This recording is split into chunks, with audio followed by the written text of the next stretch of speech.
Welcome to the Fight with Teddy Atlas. I'm Ken Rideout, joined as always by the legend Teddy Atlas. Today's special guest, we've got the Kiwi Dr. Frankenstein, Eugene Bareman, and his monster, the Last Stylebender, Israel Adesanya. Welcome to the show, guys. Thank you, guys. Thank you for having us. Thanks, guys. Thanks for the intro. It's great to have you. Yeah, all I could think, Izzy, after your fight, when you were crediting the team, having known a little bit about your background and how close you guys are, all I could think was they've created a monster in New Zealand. Eugene and the guys at City Kickboxing have created a Dr. Frankenstein's monster here. This guy looks to be unbeatable at this point. Yeah, one of a few. Like, we've got a few killers in the pipeline coming out. We've got a few killers coming up, but yeah, I'm just the one with the belt right now, so the light's on me. But we've even got another champion, Alex Volkanovski, the UFC featherweight champion from our stable. He trains in Australia, but he does his camps with us, so he's one of our teammates. So yeah, man, we're still working. Well, Eugene, congratulations. I know just from that, Israel and Eugene, that you can have a great talent, and obviously Israel is a special talent, but somebody has to develop that talent and help develop that talent. And I know in my business, I speak frankly, and sometimes people get a little upset, but I'm not going to stop now. I'm getting too old to stop now. Go for it. Yeah.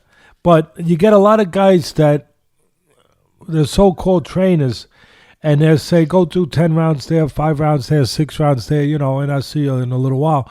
But there's not a lot of teachers. And it's pretty obvious to me that you have a teacher with you, with Eugene. And to me, that's what it's supposed to be about teaching technique and about understanding the mental landscape. If you don't understand the landscape mentally, I don't give a darn what the X's and O's are, and even what the physical talent is. But if you don't understand the domain that these fighters, talking about you and all fighters, go into, if you don't understand that environment, well, then at the end of the day, you're not worth diddly squat, because you could show somebody how to do something, but unless you understand the environment and what that environment is and what it is that makes it difficult to execute that, you can't truly help that person. So anyway, I just wanted to start by saying that I recognize that you have that kind of person with you, Israel. Yeah, no, I definitely feel like I was. One thing that Eugene has always said that was funny is he still says it to this day. Is like, I might be the last normal trainer in the world.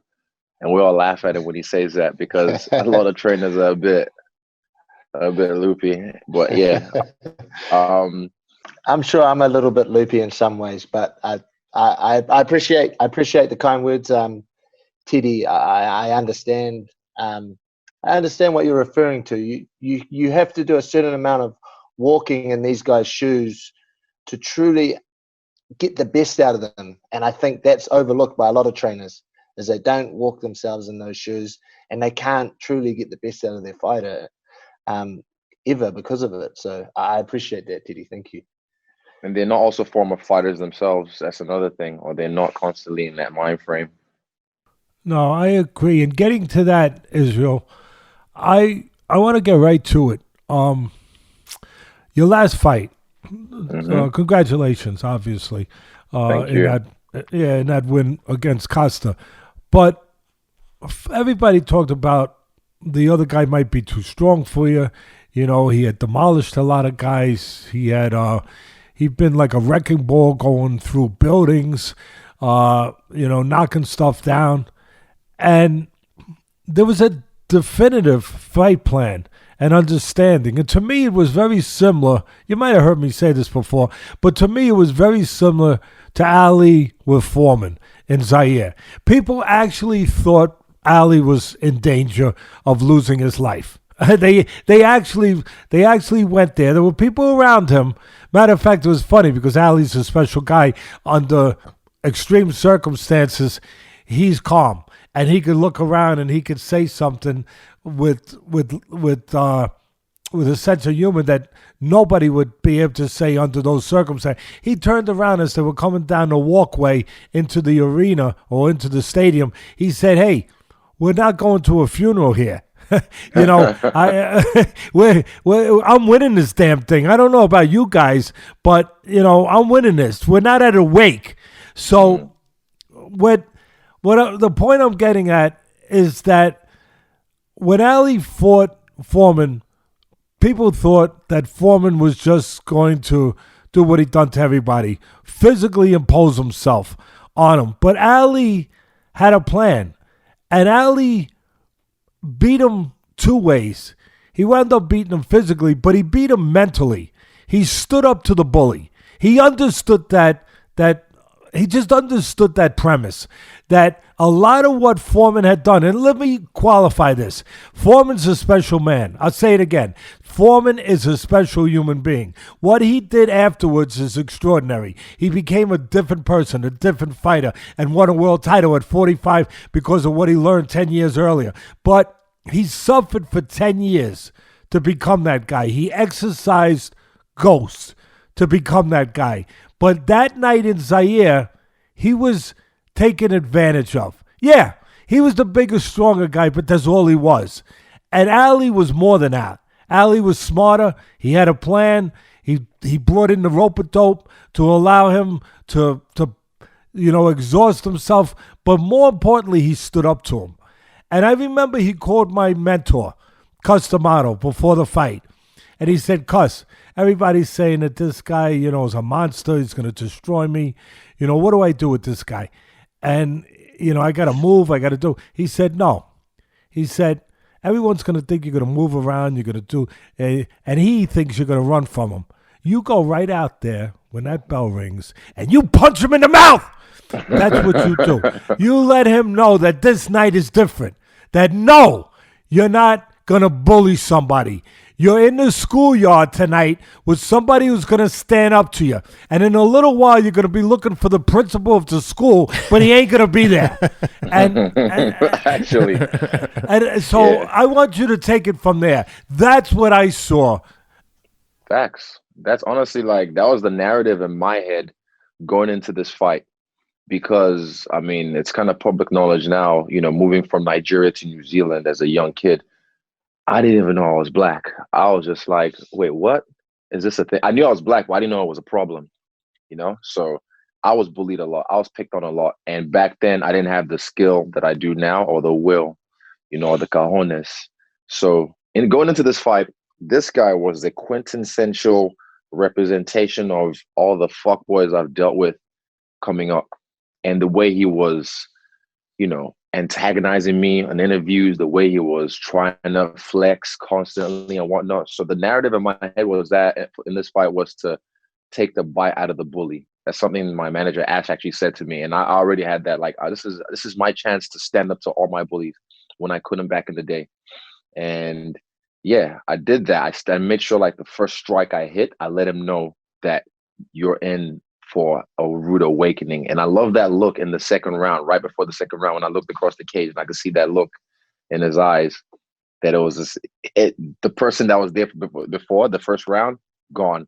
He was just like, what is happening? And everyone keeps trying to say oh, Costa should have stuck to his game plan, but they don't understand that we took that away from him. And also one thing I want to allude to what you said as well, which is pretty powerful. And you said fear. You said fear, and using that to anything, glad, mad, sad. Those are all emotions and energies that you can use. And I learned that through therapy, emotion is different from feeling, learning how to raise the feeling of fear, so you can heighten your senses, so you can be sharp, so you can see things coming, not emotion. Because I don't know this guy from a bar of soap. I don't care what he says about me. All what he said about me leading up to the fight didn't really affect me personally because I don't know the guy. If Eugene or Brad or my parents say something about me, it affects me because I have emotional ties to those people. But this guy was just trying to antagonize me and bully me and all that. And I was like, cool. But for me, using that fear, I like running into that fire and using it and harnessing it. And this fight, I felt like it's the best I've ever used it in my life because of the work I've done with my my therapist and just myself. You know what it sounds like to me, Israel, and you couldn't have said it more eloquently, just more correctly, to be quite honest. Because it's something that I teach with fighters for the last 45 years. It's the most important element. You, without being bullied, you wouldn't be where you are today. That's what I'm going to say. Yeah. And you're the greatest thing you have besides the title. I think greater than your title, and it's pretty damn good. And your title ain't shit. Yeah, no, it's good. But the best thing you have is now you're in a special position to help other people, to send a message, a lesson to other kids who have been bullied out there. And to me, that's your. I think that's your destiny. Part of it is to be a messenger, where you can take this. There's too many kids out there being bullied. They commit suicide. I know some of them. It's horrible. And you can be something that very few people can be. You can be the person that lets them know what is really the truth behind this whole thing. That the reason a bully bullies you is because they're afraid. They're scared. And that there it is. And that you learned, the most valuable thing you learned, if I may say it for you, is that the other guy feels the same way you feel. he when you think you're the one feeling scared, he feels scared. That's why he's behaving this way. It's just that he's hiding it until it's not hidden anymore. Until you do not allow him. He's acting. To try, because he's so scared, he figures that act will keep you away from finding out how scared, from unveiling him, from pulling the curtain away from the Wizard of Oz. And so you are special, and you're in a special place now to bring that message. And I add one other thing to what you just said. Two things. One was you found out, and this is for all the people listening out there, all the kids out there, even if you're not a kid and you've been bullied, you've been intimidated, you've been held back because of those feelings, that the other person feels the same way, the same exact way. And as Israel just said, fear can be one of two things. It can either be your friend or your enemy. And you learn through your experience to make it your friend. To take everything that nature, God, whatever people believe in. I don't want to make people feel uncomfortable. Whatever you believe in, that it's been put there for a reason. It's been put there to make you alert, to make you aware, to make you better. Not to make you less, to make you better. To use it when the moment is there to use it. If we didn't have fear, we wouldn't get through a day. We wouldn't walk across the damn street and get hit by a car. Why? Because we wouldn't be looking both ways to see if a car was coming, because we wouldn't be afraid. So I just want to congratulate you on your success, but most importantly, on your understanding of things that can help others. Appreciate that. Thank you.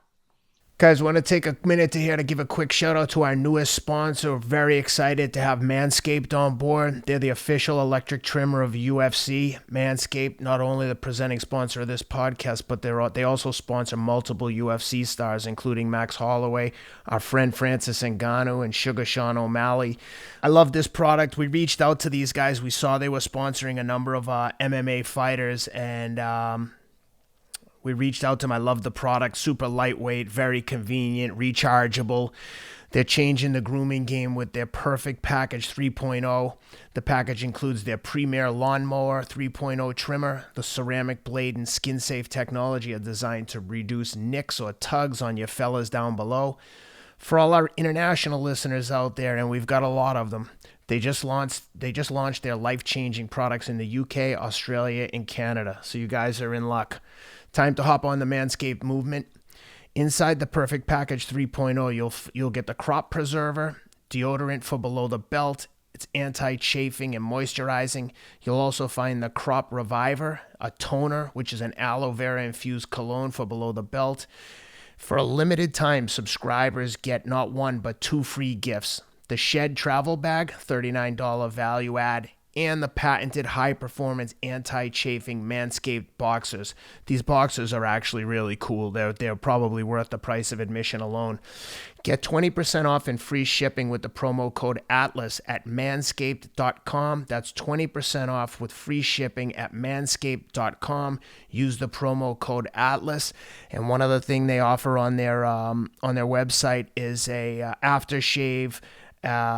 It's actually one of my favorite products they sell. My wife loves it. Awesome smelling, masculine scent.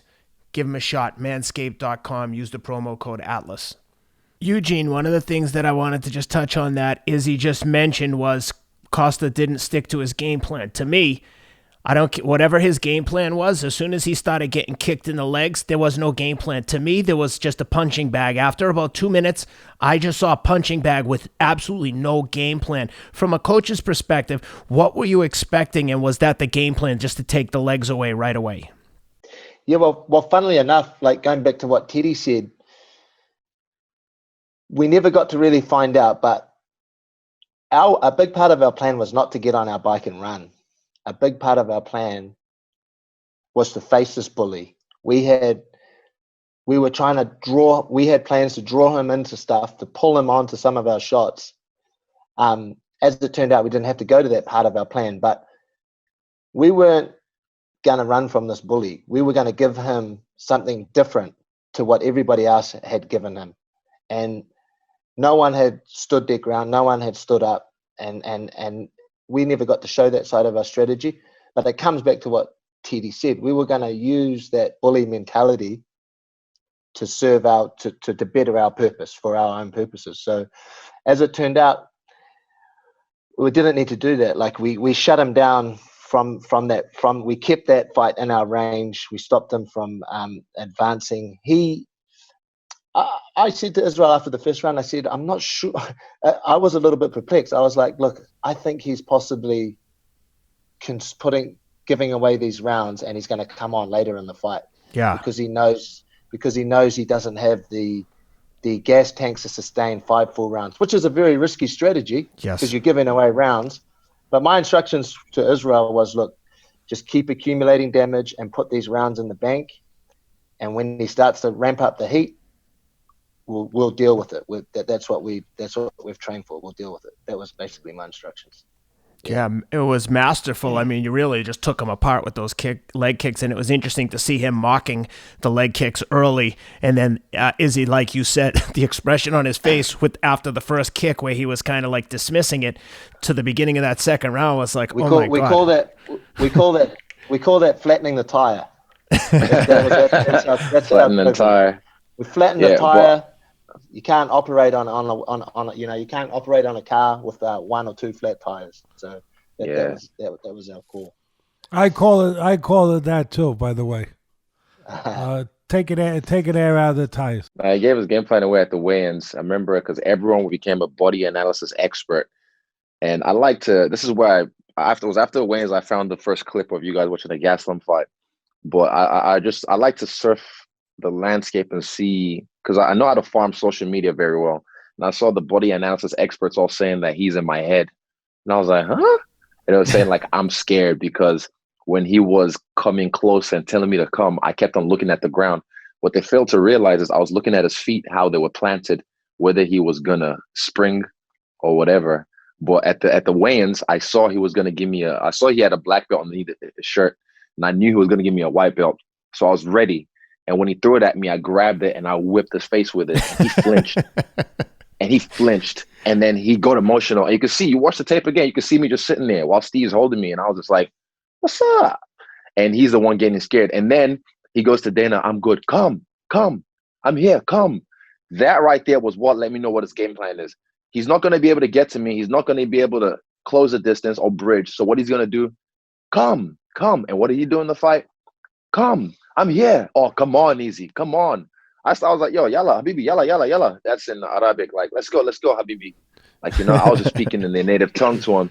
And there was times as well when I faked the leg kick and he'll jump back. And I could tell he was scared.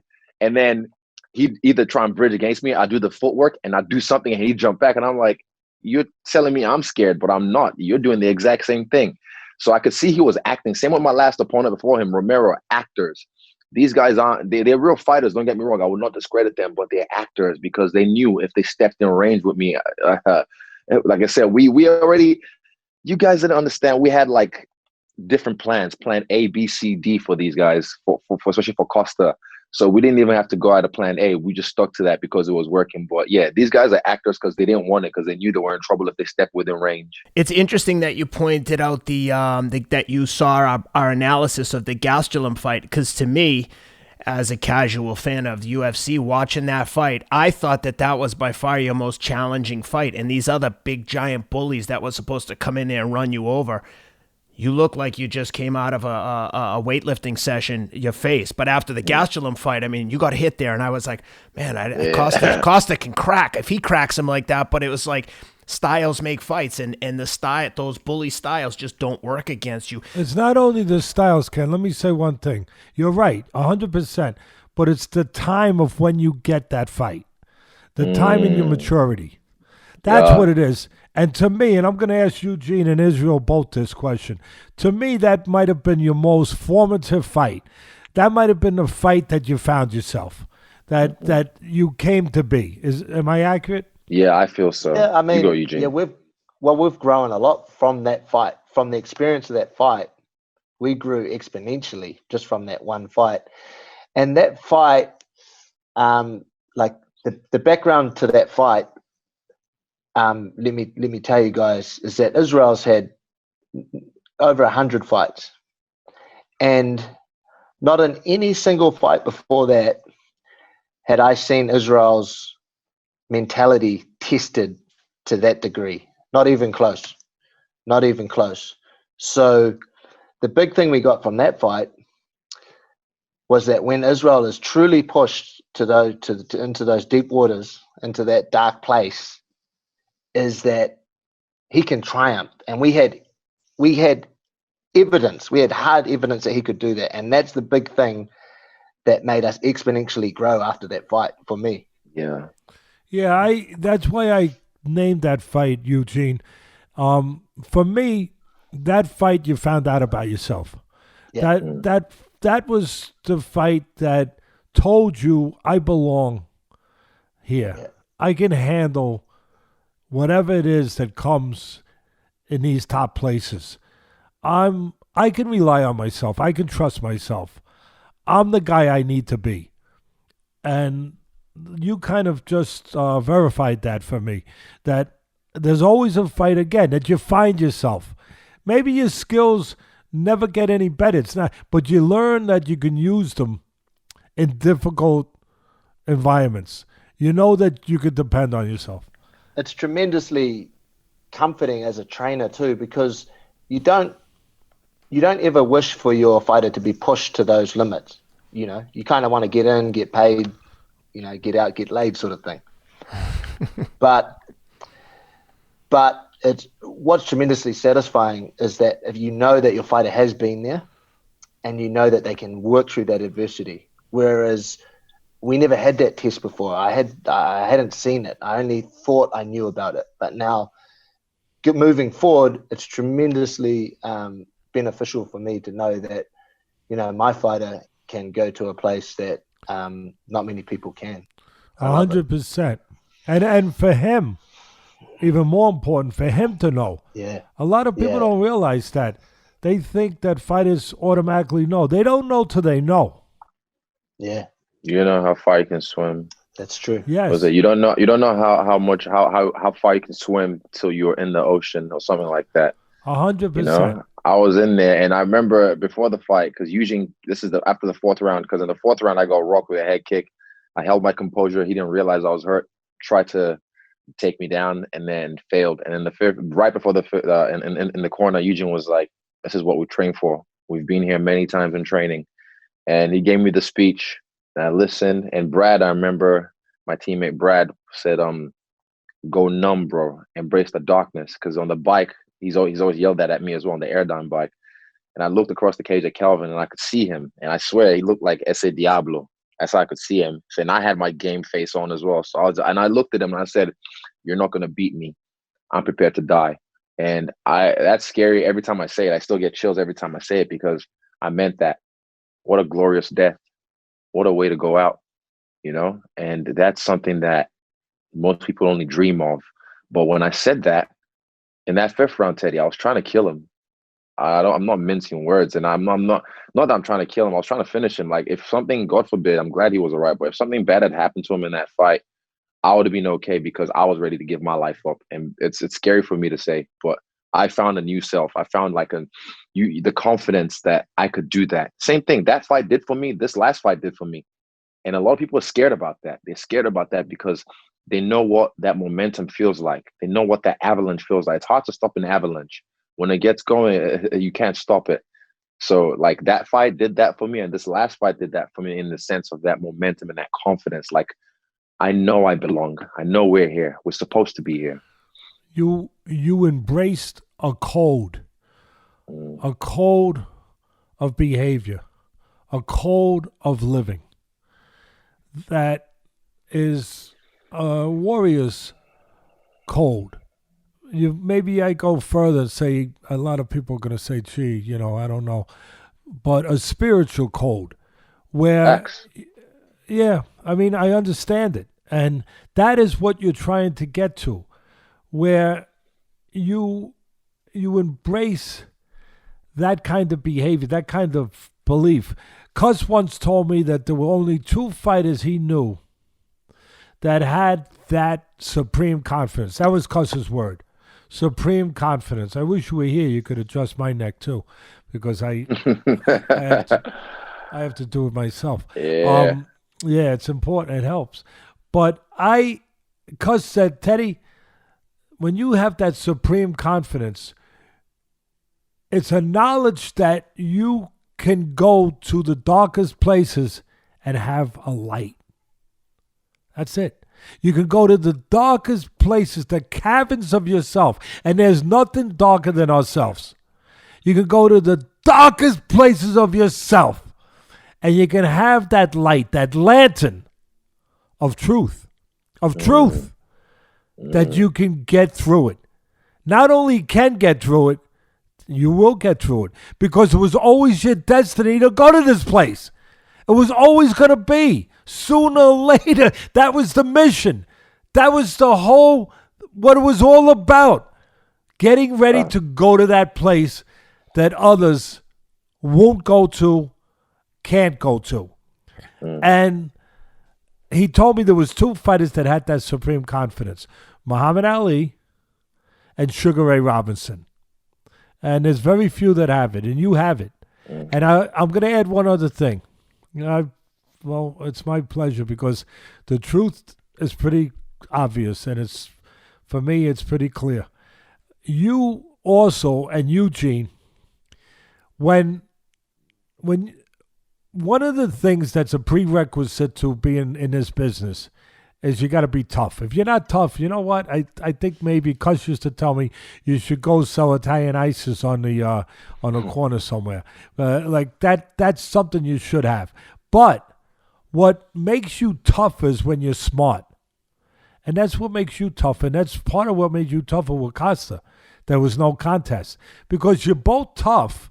Yeah, I'm not taking nothing away from the other guy. You're both tough. But when one guy's smart, bang, that's him. He's 3 times as tough. Because he doesn't have to depend only on that. He can depend on other things. Whether you want to call it science, whether you want to call it technique, whatever. But he can be much more than just a tough guy. And sometimes tough, I know this is going to be tough for some people, but sometimes being tough is sort of a way of hiding, of being only tough. Because you can say, see, I went in there and I took punches and I went in but you didn't face what you had to face. You weren't tough in a mental way where you could control yourself and be more than just tough. You gave, there's a certain submission there. And I know a lot of people aren't going to understand it. They're going to say, what are you talking about, Ted? But when it's almost an excuse. It's almost a way of as I said, hiding, where you're just tough. I'm going to go out there, just go take the. But being tough means being smart. Being smart under that environment, under those circumstances, in that kind of realm, takes discipline, takes belief, takes control. It takes a mental toughness to be able to say, no, I'm not just going to walk in and take part. No, sometimes, again, that's a way of hiding. To when they say face what you have tough, to face. When they say someone's tough, it just means they get hit a lot. That's what I hear. If they say, oh, he's a tough guy. Yeah, but what I'm talking about is a toughness mentally where you can use the physical skills that you've been taught that you need to use, not to depend only on the toughness. And to be able to do that, it takes a certain amount of facing something to say no. Because it's easier to run in and say, hey, give me my badge of courage. I was tough. And you know what? Everyone's going to applaud me for that. It takes a special person to be also tough enough to control that behavior and be more than just a bull in a china shop. To be a guy that also can control himself under those circumstances enough to be able to have that kind of an advantage. And you were that. I remember Salvador Sanchez was a great Mexican. He came from Mexico. He was a great fighter. Unfortunately, he died way too young in a car accident. And he was fighting a fighter named Danny Indian Red Lopez. I love Lopez. Oh, my God. He was one of my favorites. This is a kid that was so tough, Eugene. I mean, this is a kid who was so poor, he used to eat sugar sandwiches when he was a kid. And the reason he ate sugar sandwiches was the sugar would kill his appetite because that's all he was going to have. And this guy won a world title. Great right-hand puncher, but he took a lot of punches. He out-toughed everybody. But then one night he fought a guy named Salvador Sanchez. And you know what? Nobody never knew. I don't think they ever knew how tough Sanchez was. You know why? Because he was so smart. He was tough. He came from a dark place too, but he was also smart. And he went in that night and he used his smartness like you did. And he never got touched. Lopez, as tough as he was, it didn't mean anything. The other guy was tougher than him because he was smarter than him. And I just look at you and I see those elements. I see those abilities. And I just wanted to say that. And you speak 4 languages. You are awful smart. Nah, I used to. I speak only 2 now. I 100% agree with you, Teddy. That's a special kind of toughness. It's a different kind of toughness to the one that everybody thinks about when they think about toughness. But just to elaborate on that, there's only been one time in Israel's career where he went away from that toughness and he decided to go towards the other type of toughness. And it's the only other fight. It's the only fight and the only time he's been knocked out completely. And that was because the fight before that, he had a very close decision loss, which most people thought he won. And then we faced an opponent that we also, many years before, lost a very close decision to. So instead of backing that toughness that you're talking about, the toughness of discipline, of sticking to a game plan, he decided he would be tough and try and exchange with this guy and make the result definitive. And we were winning that fight right up until the last 30 seconds. We rocked them even. We rocked them in a second. We had him going back, but it was because Israel took that different mentality on. He got caught with a left hook, I believe, or left or right. Left hook, and that's the only fight he's ever lost by KO. And it goes to stand for the story and that you're exactly trying to tell now. So. But hey, guess who's still calling who out, though? Guess who's still calling who out? You knocked me out, but you're still calling me out. Who's really winning? Yeah. And you guys are very. Let me say one thing. Thank you for saying that. I don't know from what I've from what I've researched to get ready for this interview, I'd never heard that before. So, first of all, thank you. What can I say except you're honest people, and that's a toughness right there. Being able to be honest, being able to face things. There's a toughness to that, and there's obviously a class to that. We need more of those people in this world. But I just appreciate you guys, and I appreciate you, Eugene, for telling us that, because that's something, again, I think this guy sitting right in front of me is, again, a guy who can be more than just a great fighter.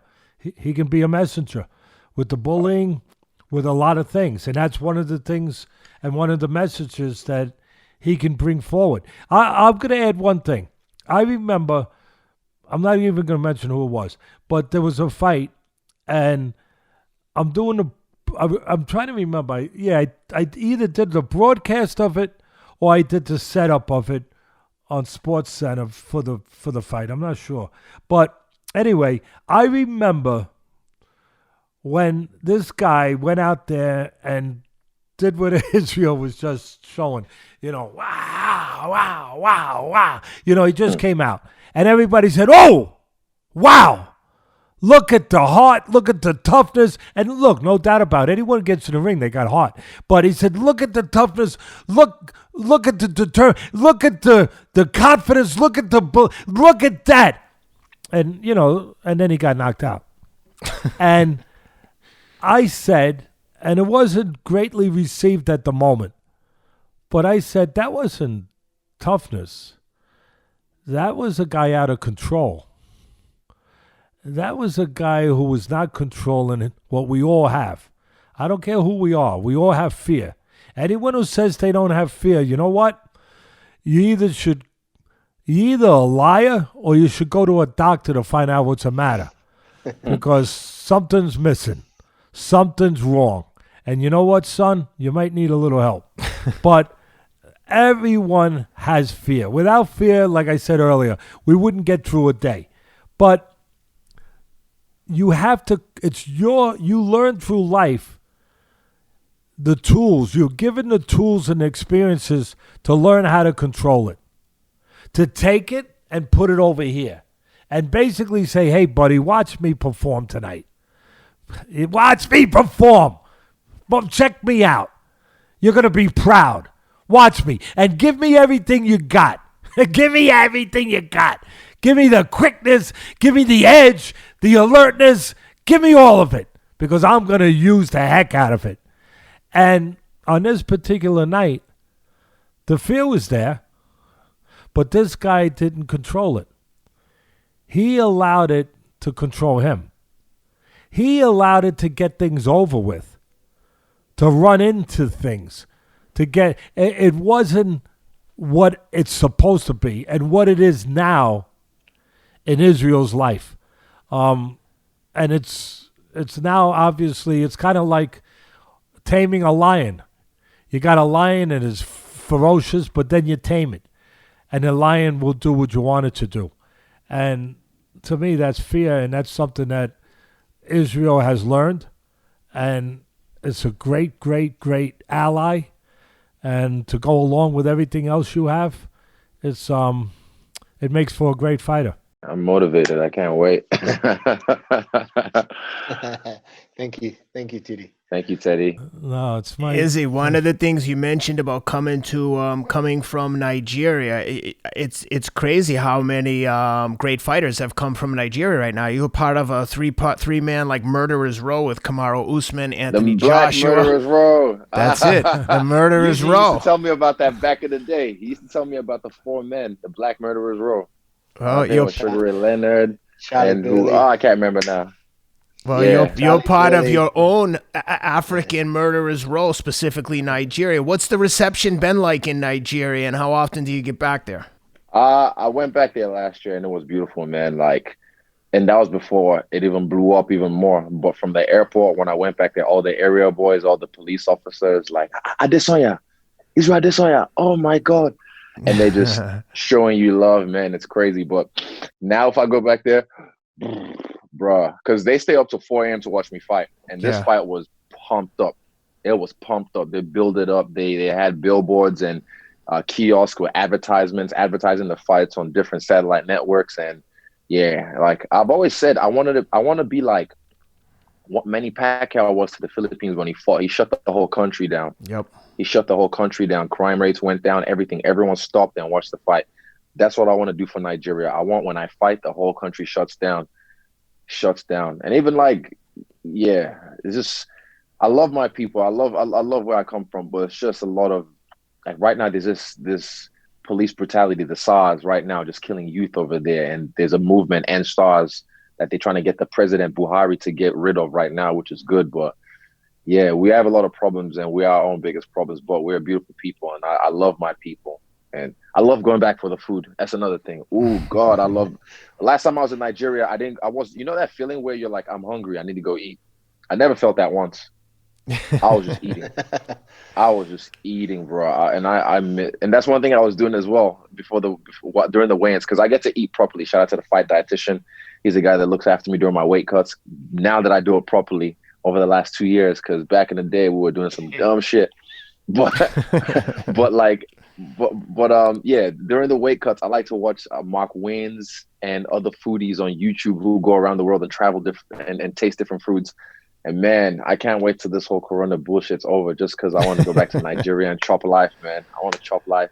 Yeah, I love seeing it. I mean, Nigeria, not just the murderer's row of fighters, but Nigeria has some incredible track and field athletes as well. Incredible sprinters, just very athletic people. But I want to talk to you about what's next. I see, obviously, on your social media what it seems to be next, but I just can't see. Obviously, I'm talking about John Jones, but what do you think of the chance of this fight getting made? I stated the date. This is the thing. I said Canelo fought Mayweather too early, and they played it smart. This is the thing I'm talking about with momentum. They see what's happening. John's been in this exact position. You have to understand this. So after the Gaslam fight, he had one with Gustafsson. Mine was better. Yeah. But and he rose to the occasion. He knows the confidence that gives you. And he's had dominating performances. And he knows the confidence that gives you. This confidence that I get from this last fight, he knows. And they've been trying to get me for the last 3 fights. They want to get me early because they know it's called exponential growth. And with a coach like Eugene, bro, I'm growing like crazy. You have not just myself, our whole team. This quarantine that we had before in this camp, like everyone leveled up. Before that, it was like you have a good sparring or a bad sparring. But this, you'd have a good round or a bad round with the same person twice because everyone's just that good. And yeah, he understands what's happening, so he's trying to shut it down quickly like Mayweather did Canelo. But I told you guys, I said it already, I think on Kevin Aioli's show or Ariel Hawani, one of them, I said it was 2021 Raiders Stadium, Las Vegas, International Fight Week. And no one's going to force me to move my hand. No one ever has. No one ever will. I write my own story and I write it with my own pen, not another man's. What do you walk around at when you're not in fight camp? What's your natural weight? Like let's say 92 kgs if I'm in the gym. If I'm out of the gym like Christmas time, maybe 95 or 94.8. That's around 205, 210 type weight. Yeah. Okay, so 205. But I wouldn't put muscle on. Like for me, when I go to heavyweight, because I've done it, bro. I beat Brian Minto in boxing. Did you guys know that? Yes, I knew that. I know that. Yeah, man. I mean, like I've been a heavyweight in kickboxing. I've been a heavyweight in boxing. I'm gonna do it in MMA. And yeah, size does matter, but if you know how to use it. Same thing with punches. Costa. Yeah, I said everyone has power. Fucking Ken, Teddy, you have power. I wouldn't let you just punch me in the face square because that's dumb. But I'm telling you, everyone has power, but can you use it? All the punches and combos you do on the pads, they don't mean shit if you don't even know how to bridge the gap. How are you going to land those punches? Like you see them, and one thing I watched as well before the fight, it was a little snippet on Instagram of their sparring, and I was looking at his sparring partners he brought in, and I was like, the only thing that they have close to me is just they're tall as well, but they all fight like him. They're all just in there and toughness. How tough are you? You know what I mean? They're backwards. But yeah, I mean, all the combos you can throw on the pads don't mean shit if you can't bridge the gap. Yep. Yeah, I mean, you're 100% right. You can be the stronger physical guy. But in this business, last I checked, we're not picking up our opponent over our head and doing lifts. You know? Yeah. I mean, last I checked, we're not doing a military press. So, again, you could be the stronger guy, but what's real strength? What is real strength? What is real strength? And it's exactly what we've been talking about for the last half hour. That's real strength. And you can have all the power in the world, but if somebody doesn't allow you to be in position to use it, it means nothing at all. You do that really well, and that's I wish we did. When I get my chiropractor's been teaching me, but don't worry. Yeah. But I'll tell you one of the sayings my mentor Costamato had, and some of our listeners have heard it before, where he used to always drill into my head, being a young trainer, Teddy, listen, I don't give a darn how much power a guy has, unless you teach him a delivery system, a way to get the power to the target. It's like a bomb in the military. Without a missile to convey it to the target, it has no military value. All it's going to do is blow up and make a big hole in the ground, and when it rains, everyone could go swimming. and and that was Cuss's way of saying, teach them how to use that power, how to get it to the target, and teach your fighter how to avoid being the target, where he doesn't allow somebody to have that missile. Now, I want to say one other thing. Lomachenko, to me, the best boxers in, I don't know your list, but for me, the best boxers right now in boxing is Lomachenko, Crawford, Inoue. He's pretty good from Japan. Obviously, Canelo's up there. You have a couple top guys, Lomachenko and Crawford, for me, being the two top guys. Lomachenko has the best legs in boxing. Yeah. And for me, you might have the best legs in your sport. And one of them, it's not. I was just. Well, I guess you read my mind. You read my mind. I told you you're very smart. I told you you're very smart. Yeah, you got me. You beat me to the punch. You got me.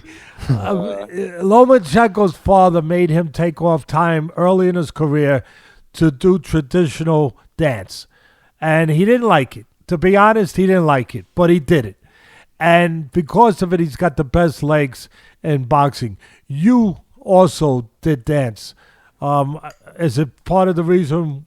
Did you do it for the same reason that Lomachenko and his father did it? To have better legs in your sport, or let us know? No, not really. I was just dancing because it looked cool and it was fun and it was something for me to express myself.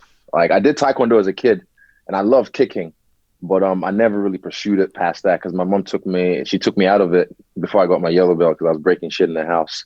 But for me, dancing was just a way to express myself. And I was popping, I started off with, then b-boying, then I went to hip hop and then crump. And I can do contemporary, I can tap, I can copycat, as they say, Luke C. Do. 2 seconds. Yeah.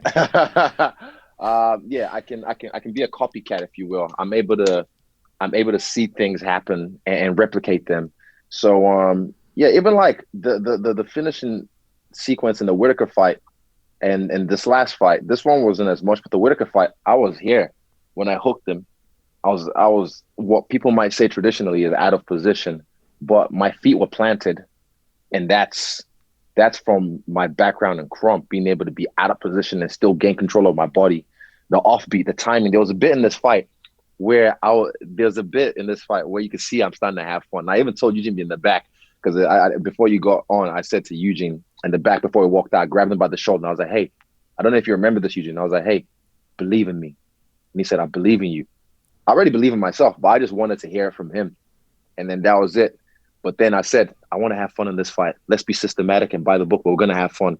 And there was a bit in this fight where I was bouncing. I'll share it after this, actually. I'll share it on Instagram after this, where I was bouncing and I could just see the smile on my face and I could feel the fun. And I was trapping his hand and I switched to orthodox teeth his leg and I put my feet back down and offbeat jabbed him. And he didn't even know it was coming. Like it was probably like a 6-7 second sequence, but you watch my face in that sequence, I was just having fun. And that's what it's about, man. Dancing is fun, fighting is fun, training can be fun, but you know, there's those days, but it's just about having fun. And that was the reason why I danced. But I'm glad I did because, hey, never give a sword to a man who can't dance.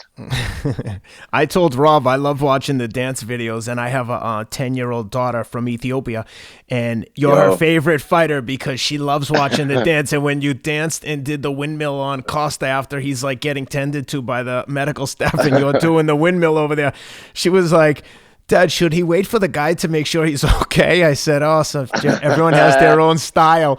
But I like what you said about... Like, I texted Costa after the fight, low-key. I was trying to hit him up low-key and just be like, hey, is your leg okay? And I said to him, like, well, you were disrespectful before the fight. It's on my Instagram, the screenshot. I saw it. Because he came out saying, I want to kill you. I want to kill you. But I was like, I checked on him because I know what it's like to be on the other side.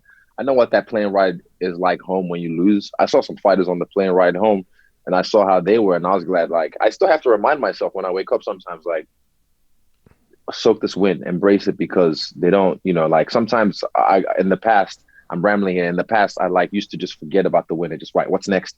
But I have to now, as I'm older, embrace the win and really take it in. So I don't want to be on that other side. But yeah, I mean, I told him, if you were respectful, I would be respectful back. But now I have to use you to make an example. I have to make an example out of you. And that's what I intend to do. Yeah. Well, I liked what you said when you said you moved from Nigeria and you didn't know you were black. My daughter is hyper aware that she's different. So anytime I can give her role models to look at and emulate, she loves it. I tell her, look at, you're as cool as you think you are. If you think you're the best dancer, you're the best dancer. And the way you carry yourself in the ring is like, there's very few people, and we mentioned this earlier. I mentioned this before we started recording. Like Conor McGregor is another example. You just believe. If you say something, like, I just believe that you're gonna do it. Like, hey, I'm gonna do this, I'm gonna do that. I believe you because you keep doing what you say you're gonna do. You know what you were saying, like Costa earlier was, I'm gonna kill you, I'm gonna kill you. Well, I realize you're going to try to, but are you going to be able to do that? You know what I mean? There's like certain guys, when they say something, you believe them, like Muhammad Ali. He's saying, he's probably going to do it. He usually says, if you know, you know. Yep. If you know, you know. And it's like a method to the madness. A lot of people don't do that, especially in the culture that we live in New Zealand. A lot of people don't put themselves out there. You know, in the national rugby team, they're very reserved. A lot of the athletes, you know, that I know of, they're very reserved because they don't want to put themselves out there in case they fail. But for me, the method to my madness is, if I say it, I have to do it, because then I'll look stupid. Yep. So I'll do everything in my power to ensure that happens. And yeah. Well, guys, listen, we want to be sensitive to your time. I'm sure you're on a schedule. We got sparring next. That's not much of a break if you're going to already start sparring. I mean, the fight was about a few hours ago. One of our teammates. Gotcha. One of our teammates who's got a fight coming up, so we want to help him out. That's Carlos Alberg. So yeah, I want to help him out. I love the team atmosphere you're building over there, Eugene. Congratulations on all the successes. It's fun to watch. Seems like you got a really good group. Go to what you have to do. And again, you're both gentlemen. You're champions. You're special people. We appreciate you. And continue your journey. Please, as you're aware, you continue to help yourself and your family, but you're able to bring something to these people that need it, an awareness and an understanding of where they are and how they can get out of it when it comes to the bullying and those dark places. So thanks for being special. Thanks for, just being a good person. And thank you for taking the time. Thank you. Thanks for being special. Thank you, Ken. Appreciate that. Thanks for having us. And thanks. This is fun. Thank you, Ken. Thank you, yeah, That was thank great. you. Thank you, Eugene. All right, never guys. seen Eugene smile this much talking to anyone. Say hi, Brad. Big fan of the podcast. Well, as soon as this COVID is over, we're going to have to get together with you guys in person when you're in the U.S. Yeah, absolutely. All right. Thank you, guys. Thank you very much, guys.